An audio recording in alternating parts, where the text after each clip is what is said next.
चला तर मग आज आपण सावजी पद्धतीने आलं लसूण पेस्ट कशी करायची ते बघणार आहोत।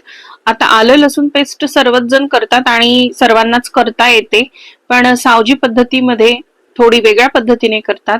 तुम्ही आलं लसूण पेस्ट मध्ये फक्त आलं आणि लसूणचाच वापर करता, पण सावजी पद्धतीमध्ये तसं नसतं, तर ती वेगळ्या पद्धतीने करतात। कशी करतात तर ते आता बघूया। तर इथे मी आता आलं आणि लसूण घेतलेला आहे, दोन्ही समप्रमाणात घेतलेला आहे आणि आल्याचे मी छोटे छोटे तुकडे करून घेतलेले आहे आणि लसूण सुद्धा मी इथे सोलून घेतलेला आहे। तर दोन्ही समप्रमाणातच मी इथे घेतलेला आहे आणि त्यानंतर आपल्याला याच्यामध्ये घालायचं आहे कोथिंबीर। तर कोथिंबीर घालून घ्यायची आहे।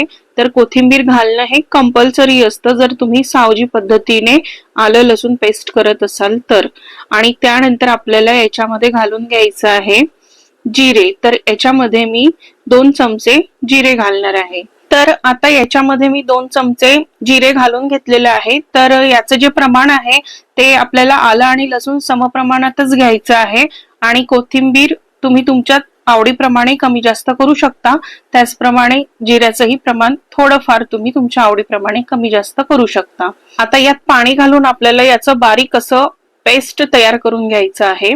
तर इथे मी हे छान मिक्सर मधून बारीक असं वाटून घेतलेलं आहे आणि हे खूप छान बारीक झालेलं आहे। तर अशाच प्रकारे आपल्याला आलं लसूण पेस्ट तयार करायचं आहे। तर सावजी पद्धतीमध्ये अशाच पद्धतीने आलं लसूण पेस्ट तयार करतात आणि त्याच्यामध्ये कोथिंबीर आणि जिरे हे कंपल्सरीली घालतात आणि त्यामुळेच पदार्थाची चव खूप वाढते। तर अशा प्रकारे इथे आपली सावजी पद्धतीची आलं लसूण पेस्ट तयार झालेली आहे।